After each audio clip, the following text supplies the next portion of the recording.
So we were looking at the G equation, which is written back here again. This is typically belonging to a class of what's called as Hamilton Jacobi equations. Well, not exactly this, but we'll look at a specific form of this pretty soon, which could be looked at as a Hamilton Jacobi equation. But the reason why I'm mentioning this is yesterday we were talking about the possibility of solving the G equation as if it's a scalar field everywhere in the domain, with the G varying from a value that's less than 0 to a value that is greater than 0 through a very thin region where it drastically increases from -0 to +0, sorry, less than 0 to greater than 0 through 0, and wherever you have this isosurface of G equals 0 will form the flame sheet, is what we were saying.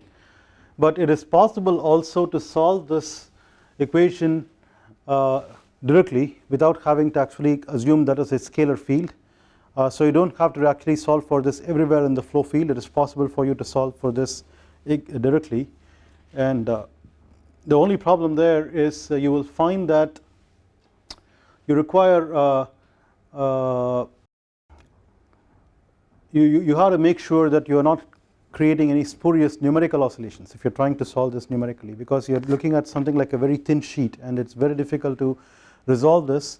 Therefore typically numerical solutions will have errors that accrue and try to cause oscillations. So there are these what's called as essentially non-oscillating solutions that are schemes that are employed, like typically the more advanced versions are like weighted essentially non-oscillatory schemes.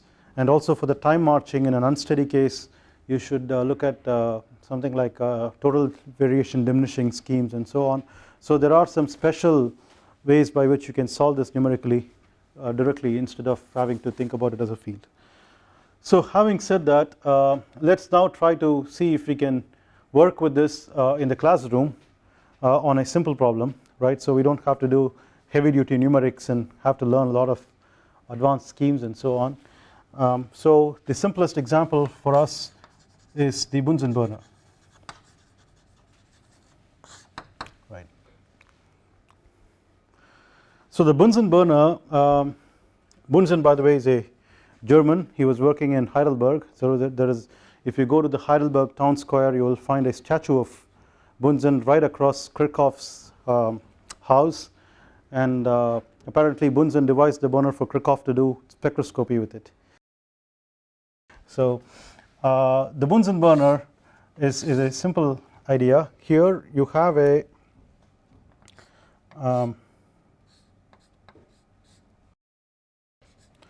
you have a fuel flow through an orifice, and you now allow for air to get entrained in this jet of fuel that's coming out. So you have like locally subatmospheric pressure over here, and then the air and fuel mix with each other over here and then issue out as a premixed mixture, and you now light up the flame at the rim, and then you now have a almost like a conical flame that is established, okay, a conical blue flame that is established for most typical fuels. So this is a premix mixture. In fact, most of our kitchen stoves work on the same principle. So you do have a orifice at the bottom, and it entrains the air and so on.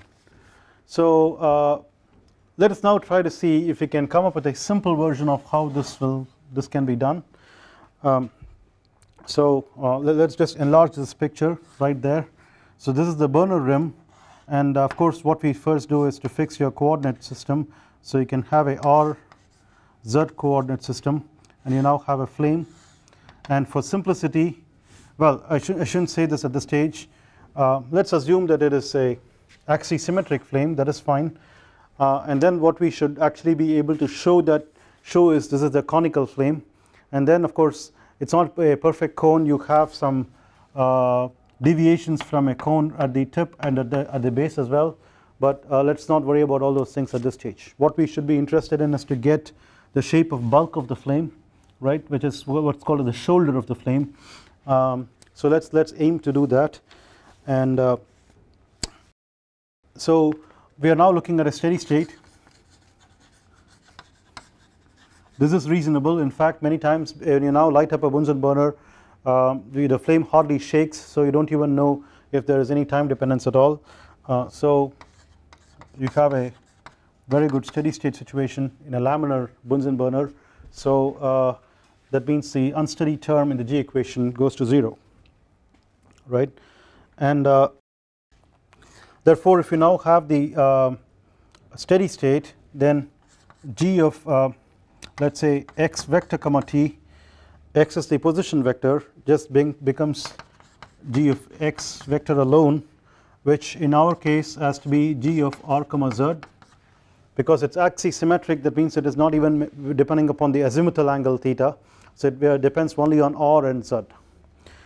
So you want to keep this a bit simple, so you don't want to actually have a G equation that is a G expression that is so general. So rather what we want to do is let G of r comma z be written as z minus zeta of r. What does that mean? We want to have G equal to 0 at the flame, right? So if you now set this equal to 0, you are going to get the flame shape as z equal to zeta of r. That's what we are looking for. Okay, so this is a two-dimensional picture graph in which you want to have the flame shape, and a two-dimensional function in a xy plane would be like y equals f of x. That's what you're used to, but because it's a what do you call cylindrical polar coordinate system, we are using a z or plane in which we are now going to assume the flame shape to be of the form z equals zeta of r, right? So if z is equal to zeta of r at the flame, then z minus zeta of r should be equal to 0 at the flame, so that should be your G, right? So what does this essentially mean is any location on the flame is measured by a vertical distance zeta along z. Okay, so this is z of r for a given r. Okay, the moment you now have your G written out like this, then we can write this as grad G, right? So grad G is dou G by dou r ER cap plus dou G by dou Z EZ cap, and this is going to be, so dou G by dou r is going to be negative d zeta by dr ER cap plus, you just have Z over here to take a partial derivative with respect to, so that is going to contribute to 1 times EZ cap, and grad G therefore is simply going to be square root of 1 plus d zeta by dr the whole square, right? So what we have done is to find out what this is, find out what this is, and we now have to look at what the V is. The V we now assume is now going to be basically a U naught, or okay, so you can say U naught. Typically the subscript 0 gives you a mental picture of something like a steady state. Okay, I just or you could have used U bar also, but I wanted to avoid bar because you have this over bar representing an arrow for the vector. So essentially what we're saying is V vector is nothing but U naught EZ cap, right?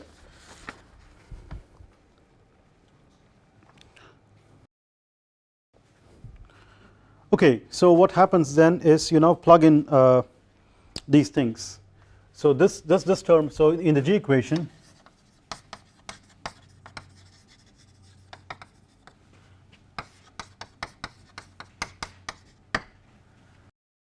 V dot grad G. This is of course measured at G equals 0 minus is equal to SL grad G. This goes to 0 and we are assuming a uniform velocity everywhere up to the flame. Okay, we are not saying that the entire flow field is uniform. The flow could actually do whatever it wants beyond the flame. What we care about is the V that is just upstream of the flame, right? So we have to worry about what the velocity is as you look from the flame upstream, right? And we now suppose, this is something that we suppose now, that the flow is uniform up until the flame, and then let it do whatever it wants. We don't worry about the fate of the flow beyond that as far as this analysis is concerned right now. We will start worrying about it a little later, but not yet. So we should now say that V is uniform, so U naught is a constant. Of course it's strictly not a constant. Okay, we will have to think also about the velocity profile because we have this pipe, and you'll have to think about like a fully developed flow or whatever it is. Those are things for a little later, not yet. Okay, we'll at the moment say it's just a uniform constant flow. So then what happens is, because you have to take a dot product of V with respect to grad G, and UV has only a Z component which is U naught. All you have to do is worry about only the Z component here, right? So you get a U naught times 1 equal to SL times square root of 1 plus d zeta over dr the whole squared. Now we assume the SL to be a constant.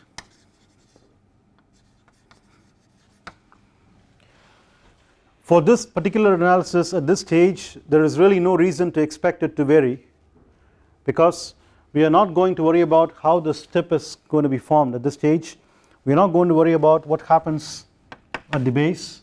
We are looking at pretty much like a constant slope for a bulk of the flame in the shoulder, and we suppose that the mixture is uniformly mixed, therefore there are no concentration variations anywhere, and the temperature is uniform upstream and so on. So lots of reasons to believe that the SL is more or less going to be a constant, right, for a given mixture of a given stoichiometry, pressure, temperature, etc.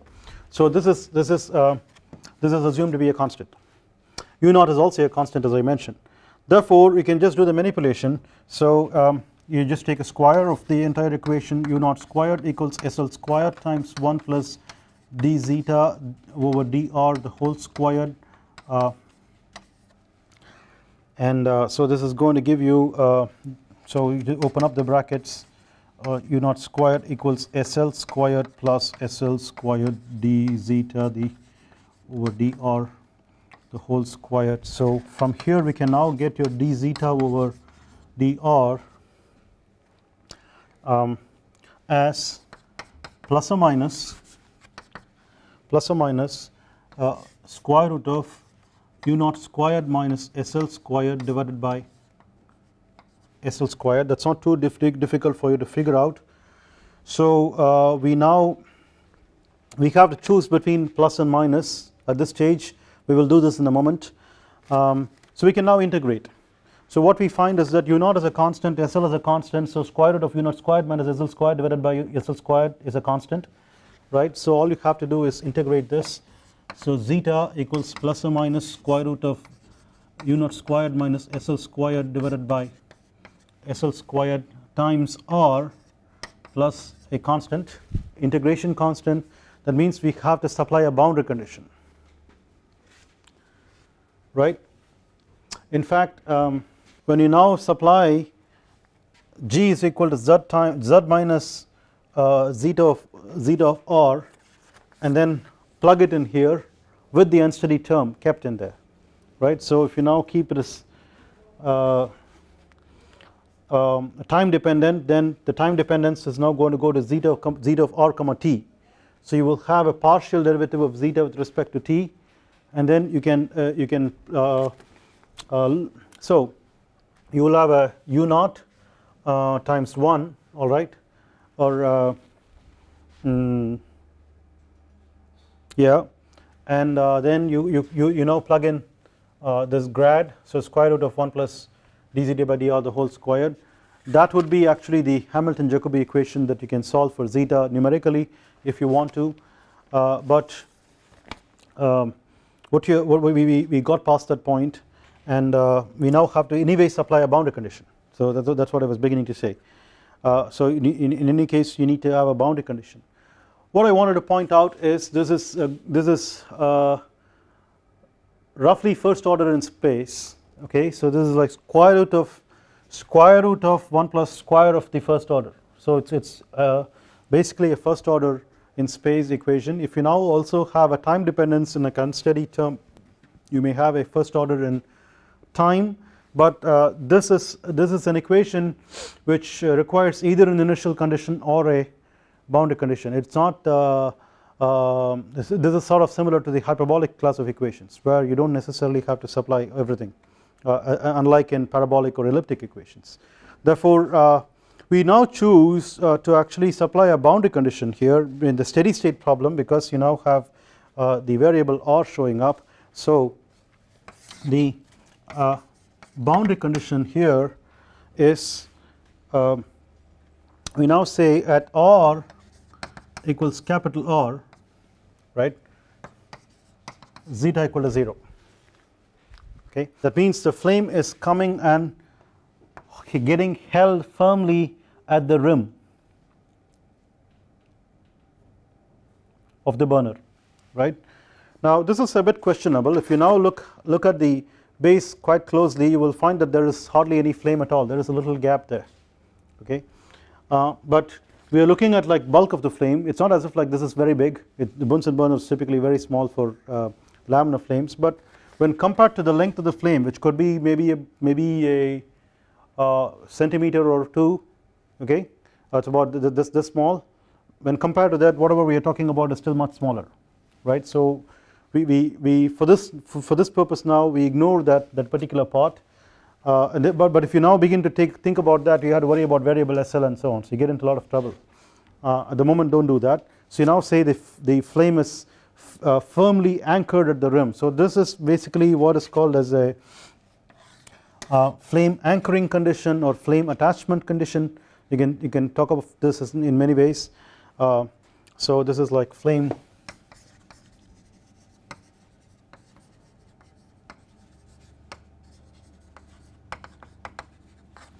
anchoring condition.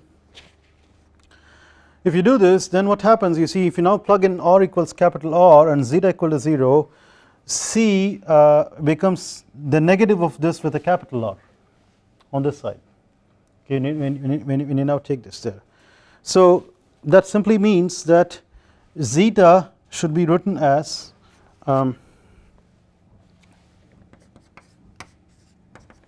zeta should simply be written as square root of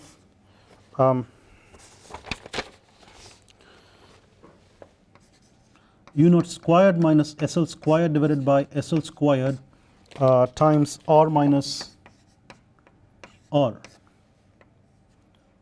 So I did choose the positive sign in the end because I'm sorry, I guess I chose the negative sign. So if I now chose this negative sign and plug R equals capital R, get this C equals positive so this is I chose a negative sign. The reason is we want to have zeta to be positive, right. We want to have the flame looking like that above the we are not looking at the situation where the flame is actually inside the tube. So this is what we get, and R minus R is always positive because the maximum value that small r is going to take is capital R, right. Okay, what do we get out of this? What we think is well, two things. One, first of all, we find that zeta is linear in R. Okay, that was obtained from right here when we found that d zeta over dr is a constant, right. So zeta then becomes linear in R. So we first retrieve the fact that you're going to have like a straight line for the description of the flame, and the second thing we find is zeta is actually going as something times capital R minus small r, so the slope of this straight line is negative. Okay, so you're now looking for a flame that is going like that in the 0 to r 0 to capital R domain for the small r. So as small r goes from 0 to capital R, the flame has to start from a peak value and then go to 0 at the rim, right. So this, of course, with the axisymmetric assumption, you now have a volume of revolution, or a surface of revolution rather. In this case you should now get a conical flame. So this basically represents a cone. Okay, so once we understand that, then we start thinking about it more like a cone rather than like in a coordinate geometry kind of thing. So many times you do coordinate geometry, you forget trigonometry, but strictly speaking you should be able to think about the problem in both ways simultaneously. So let's try to do that. So we note that at r equal to 0, at r equal to 0, that is at the center line, right, the flame has its highest location, right. So that is actually the height of the flame. So zeta equals L, let us say. So L is like the length of the flame, length or height, whichever way you want to call this. So length or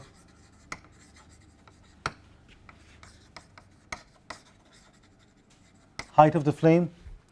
Now of course we can try to find that here. We can find that L is equal to, so you can plug in r equal to 0, then you can find out what the zeta is, which is now denoted as L, u naught squared minus SL squared divided by SL, well, numerator alone can be written as whole power half times r. Okay, now let's look at some trigonometry. So if you now have a triangle with a apex angle theta, and what we are saying is this is L and this is R, right. So L over R should actually be cot theta, cotangent theta. So this implies that u naught squared minus SL squared, the whole to the half divided by SL is equal to cot theta, and from here we get u naught squared minus SL squared divided by SL squared equals cot squared theta. Okay, couple of more steps. SL squared equals SL squared cot squared theta. So u naught squared equals 1 plus cot squared theta SL. What is cot squared theta? Sorry, 1 plus cot squared theta. So cot is cosine divided by sine, so you get the sine up here and keep it in the denominator as well. So sine squared theta plus cosine squared theta is 1, right. So you get a 1 divided by sine squared theta, right. So this is going to give you u naught. So you can forget about the square root and don't worry about the plus or minus, just keep it as plus because everything is positive here. So SL divided by sine theta, or u naught sine theta equals SL, right. That's what you're trying to get. Now what does this tell us? What it tells us is, if you now have a u naught that is coming up here, what we should be looking for is its component perpendicular to the flame, right.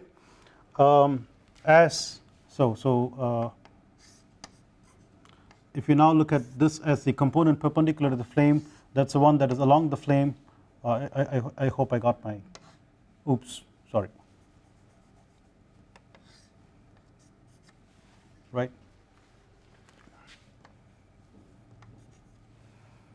So this is my u naught sine theta, the one that was along the flame was u naught cosine theta.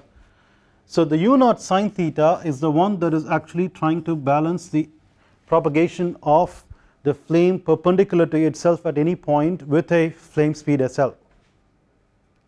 That is what this basically says, right. Now if you knew anything about Bunsen burners, this is what is going on, okay, and whatever we have done so far is a vindication, this vindicates that, okay. What we originally said was we wanted to come up with a general flame surface G of r vector comma 0 or x vector comma 0, sorry x vector comma t, which is equal to 0, and we wanted to say that represents the flame surface, and then we now want to have this flame surface be placed in a flow field to compete with the flow field by propagating with a flame speed normal to its local flame speed in the direction along the local normal to the surface against the reactants that are flowing in. So there is like a flame flow balance that is going on with the help of Lagrangian and Eulerian conversions and all that stuff that we did. We came up with an equation, okay. If that wasn't convincing, you now try to apply this to a simple case of a steady Bunsen flame, right, and then do all the mathematics and then finally come to the moment of truth that we are familiar with, which is the component of the flow locally normal to the flame has to balance the flame speed, right. So this is basically what the G equation gives you when you are trying to do the G equation Bunsen burner. So from here we can actually get your L, so L then is essentially r cot theta, so that comes from here, and you can easily see what theta is. Theta is now defined, so theta is nothing but sine inverse SL over u naught. So when you now say sine inverse SL over u naught, then SL is supposed to be less than u naught, okay. If SL is less than u naught, then the flame, so essentially what it means is the flame is trying to eat into the reactants and the flow is trying to blow it away, okay.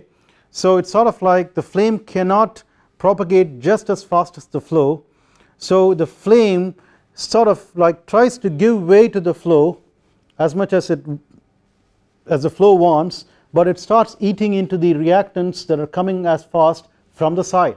So it kind of like, instead of actually trying to propagate exactly this way, it now says, okay, you want to go fast, let me give you way, but then as it goes it sits on the side and then starts eating into this and survives, right. Why does it turn like that? Because it's anchored at the base, right. So the flame is not going anyway, going any far, it's just trying to give way to the flow, or so it seems, but it is eating from the side, eating the reactants from the side because it knows that it is actually anchored at the base, right. So this is a condition where clearly the flame speed is less than the flow speed. That's one, you are going to get a flame that is inclined. Otherwise it's going to progressively try to become flatter so that its normal is in the direction of the velocity, so that you don't have to worry about a component of the velocity, the actual velocity itself will suffice. Then the catch is what's happening at the base, because the base is where it's actually being held, and from there you can now get this flame to tilt. So that means there is this dynamics, so long as the flame is anchored, the dynamics is always between SL and u naught, that dictates the orientation of the flame or the shape of the flame. So you can call this in the several ways. Shape of the flame you can say is conical, but what we refer to is the angle. What is the length of the flame, how tall is the cone, and so on. So lower the SL when compared to U naught, taller the cone. Alright. So this takes us to what we were doing the other day with trying to tinker with SL. No, if you now say, well, I'm going to send in air which is a mixture of nitrogen and oxygen, and you have a certain flame angle. Now what if I actually progressively remove the nitrogen and then send in argon, right? So if the SL now begins to increase, then the flame is going to become shorter, and then if I now progressively withdraw my argon and send in nitrogen, sorry, helium, right, the SL is going to still get higher, and therefore the flame is going to get still shorter, and so on. So there is a point when the flame speed could exceed the flow speed. So one of the easiest ways of doing that is to try to shut down the flow without putting off the flame, right. So typically new graduate students who don't really care about safety, they would just try to shut down the air first before shutting down the fuel. Alright, then what happens? You might have been working in fuel lean, you shut down the air first, you are actually progressing towards stoichiometric, right. So if you now progress towards stoichiometric, the flame speed is increasing and the flow speed is decreasing because you are shutting down the air. So this is a very good combination for what's called as a flashback to happen. That means the SL increases, the U naught decreases, the flame becomes progressively shorter and becomes normal to the flow, and then it can begin to propagate inside, and that's a bit dangerous, right. So if you now allow for the flame to propagate inside, it can go all the way up to the point where the premixing happens. In the case of a Bunsen burner, it's not very serious because the premixing is happening just upstream a little bit and it can't go beyond that, but the flame can actually get attached here as a diffusion flame and so on, okay, if it can, but this is actually a fairly high velocity. But in typical experimental apparatus, you are trying to mix with in a controlled manner because you want to meter your air as well as oxygen as well as fuel. So you can't just let air entrain from atmosphere in an uncontrolled fashion. So you do all these things, and then you have like a mixing chamber in which this mixes and so on. So if the flame goes back to the mixing chamber in a confined region, it can lead to a detonation, right. And typically grad students blow up a couple of mixing chambers before they start doing their experiments properly, but it is very dangerous. So premix flames are somewhat unsafe to deal with. You have to be very careful because of this reason. On the other hand, if you now had a flame which was already fairly elongated, and you now do things that will actually decrease the SL further and further, right, or increase the U naught further and further, right, it progressively becomes steeper and steeper, and at some point it blows off. So on the one hand we talk about a flashback, and on the other hand you talk about a blow off. In both these cases the anchoring is lost, okay. So long as the flame can get anchored, it will now try to adjust its angle in such a way that the flow the flame balances the normal component of the flow, alright. So this is what's going on. Now this is a very simple idea. So for example, if you now think about something like a ramjet combustor or a afterburner combustor,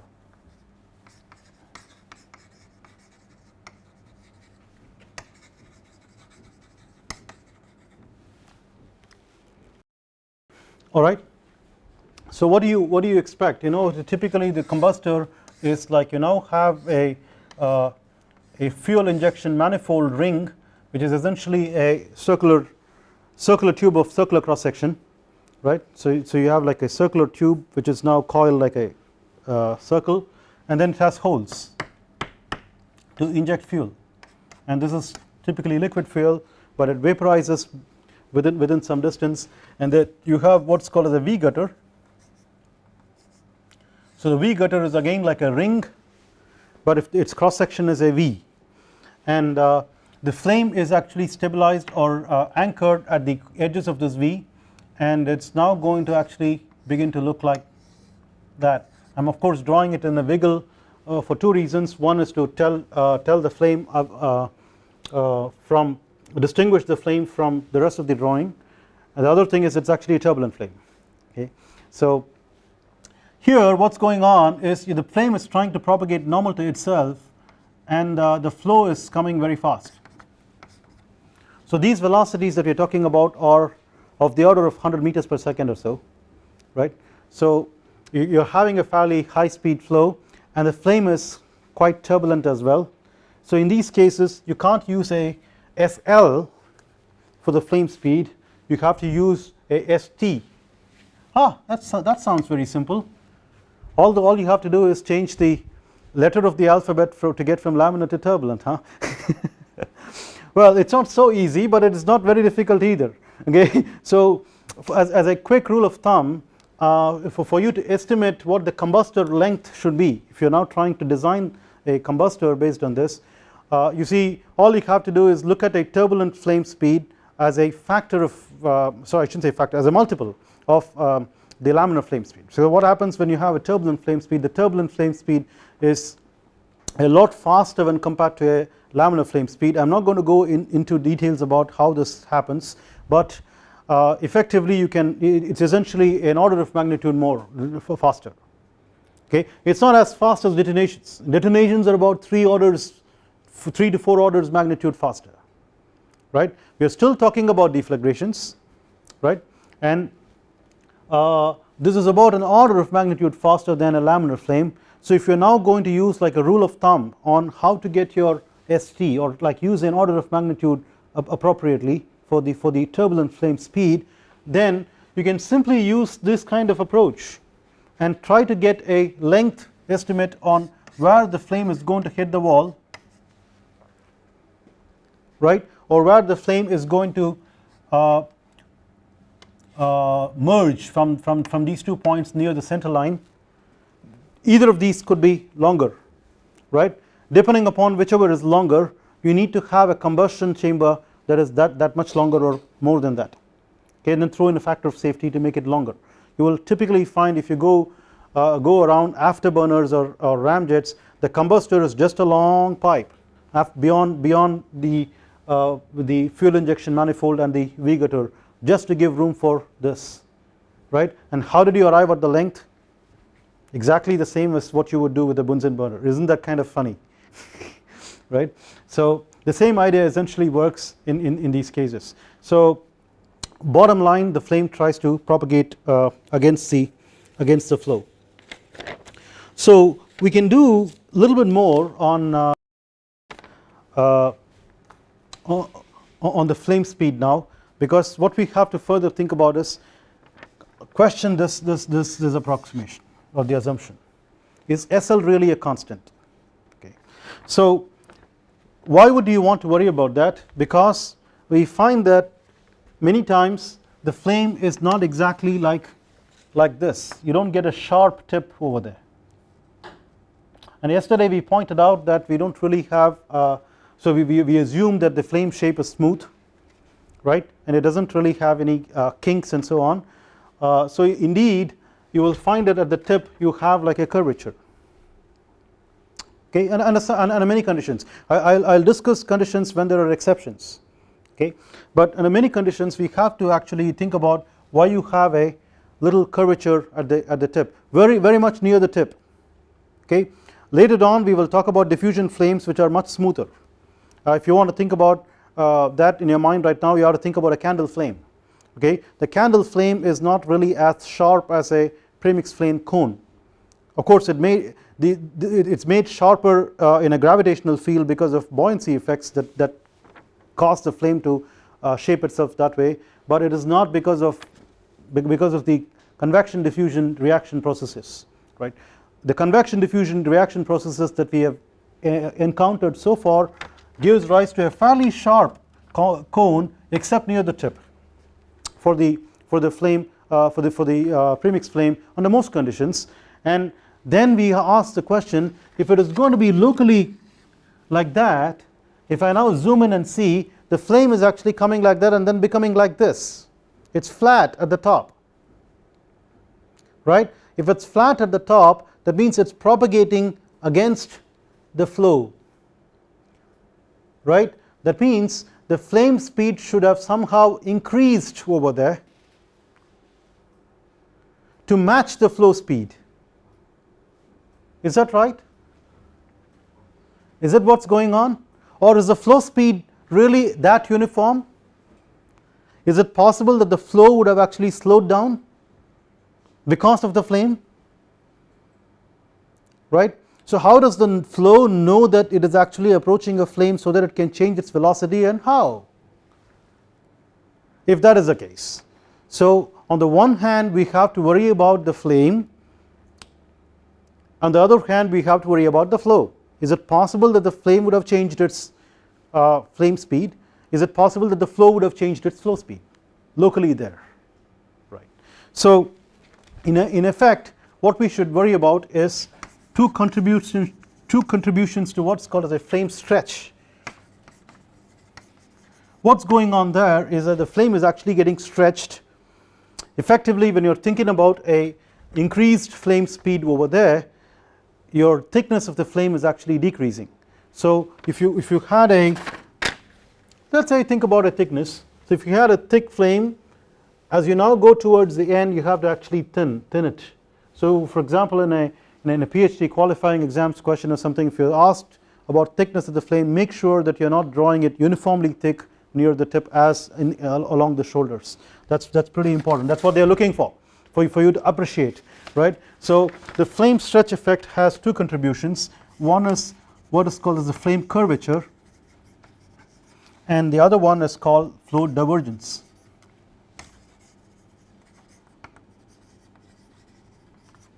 The flame is curved, all right, and therefore there is an effect of the flame curvature on the flame speed, and then there is a flow divergence that is caused by the flame curvature that also slows down the flow against the flame speed, right? Now there is a very interesting point that I would like to make. What is meant by flame speed? Okay, flame speed is that flow speed for which the flame is stationary.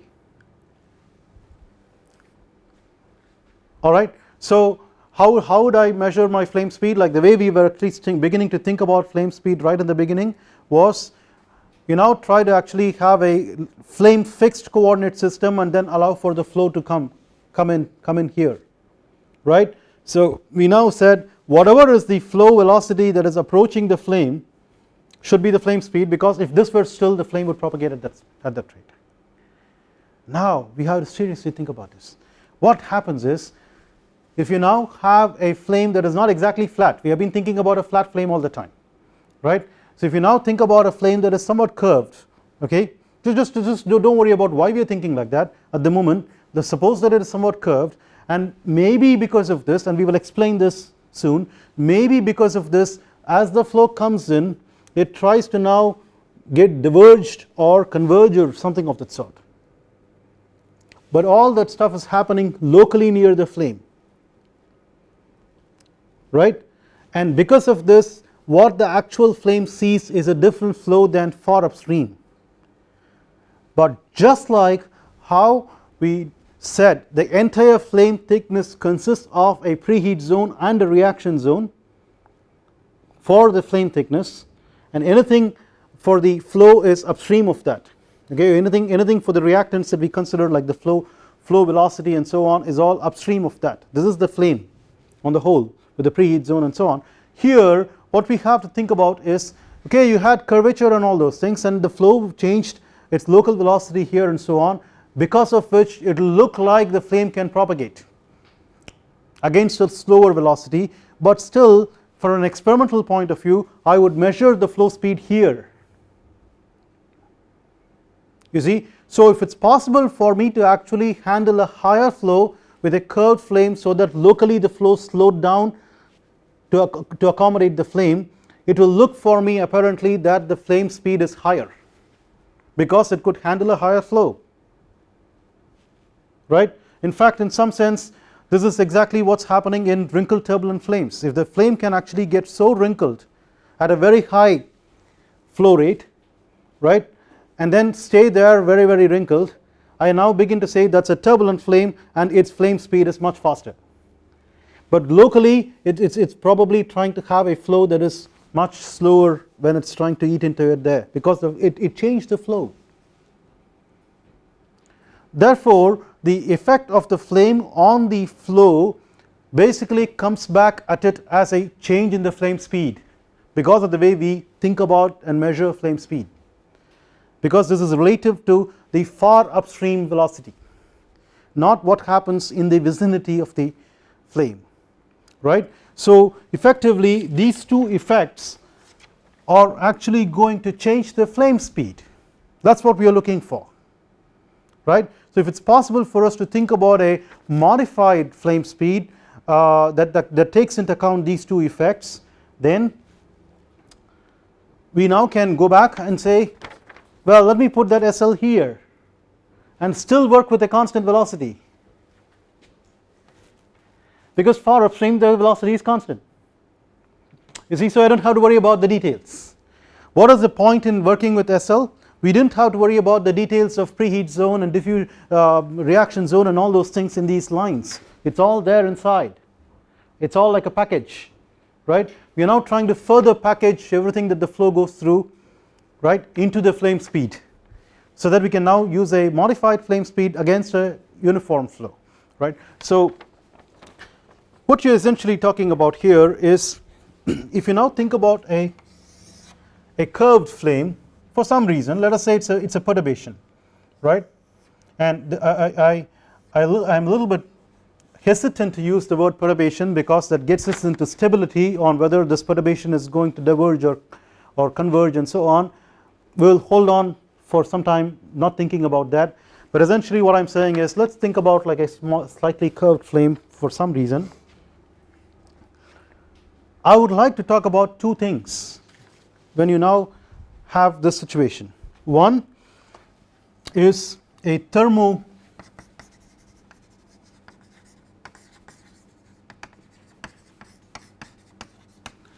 thermodiffusive effect, that is, if you now for example take this part of the flame, you can argue the same thing on the other part of the flame. So typically what I do is in the classroom I discuss this, and in the exam I ask you to work on that, okay. So you now look at a flame that is actually having a concave curvature with respect to the upstream flow, right. What is happening is, this is now actually heating the reactants this way, the conduction is happening radially inward.